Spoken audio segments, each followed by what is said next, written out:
35 రూపాయలకు పెట్రోల్ తెప్పిస్తా అన్నటువంటి రవిశంకర్ అంటే కానీ రామ్దేవ్ బాబా కానీ ఇంకెవరన్నా కానీ అంటే 2014 కంటే ముందేమో మతం పేరు చెప్పలే, మతం పేరు చెప్పి నాకు ఓటేయమని అడగలే. ఓకే, సో కాంగ్రెస్ మీద బురద తల్లి ఇట్లా. ఇప్పుడు 2014 నుంచి ఏమున్నది చర్చలు? మేక్ ఇన్ ఇండియా అన్నాడు, ఇది 15 లక్షలు తెచ్చేస్తా అన్నాడు, నల్లధనం తీసేస్తా అన్నాడు, ఇట్లా రకరకాలు చెప్పిండు. రైట్, అలా ఎన్ని నెరవేర్చిండు?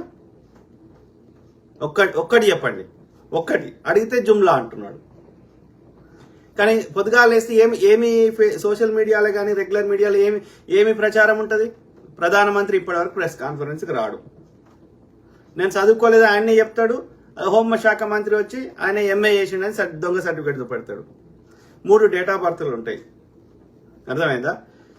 సో ఇట్లా రకరకాలుగా పొద్దుగా లేస్తే ఫేక్ ప్రచారాలు, లేదంటే కాంగ్రెస్ మీద దుష్ప్రచారాలు, ఆడ ఆల్టర్నేటివ్ లేదు అని చెప్పడానికి, లేదు అంటే ఈవీఎంలను లేకపోతే ఏమంటారు పోల్ మేనేజ్మెంట్ చేసి ఇది లేని వాళ్ళకి కూడా ముందే ఈవీఎంలు లేచి ఈవీఎంలు రిప్లేస్ చేసుడు కానీ, లేకపోతే అసలైన ఓటర్లని బూతులకు రాకుండా వాళ్ళ ఓట్లు చెల్లకుండా చేయడం కానీ,